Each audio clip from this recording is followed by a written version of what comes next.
আমাদের যে ভাই সে একজন ডেলিভারি ম্যান, একটা কোম্পানির এসআর সম্পর্কে সে বলতেছে।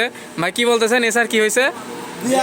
নতুন অর্ডার কাটা শুরু করছে, ভালো অর্ডার করতেছে। ভালো অর্ডার। বিয়ের আগে কত অর্ডার হতো? বিয়ের আগে কাটতে 30-25,000, হ্যাঁ। 70-80,000। মানে বিয়ে করার পরেই বাইরে গেছে অর্ডার। ডেভেলপ হয়ে গেছে। আপনারা দেখেন, যারা বিয়ে করতে চাচ্ছেন না আসলে তারা ভাইয়ের একবার রিভিউটা দেখেন।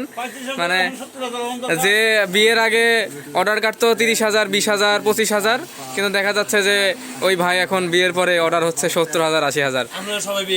আপনারা অবশ্যই অবশ্যই বিয়ে করতে। নাসির ভাই কি বলেন? তাহলে মানে যাদের ছেলে মেয়েদের বিয়ে দিতে চাচ্ছেন না, যে ইনকাম নাই, হইতেছে না, বিয়ে দিয়ে দেখেন ইনকাম দ্বিগুণ হয়ে যাবে। এই যে ভাইটি আমার সেই প্রমাণ। ভাই মানে তার এসআরের কথা এখনই বললো।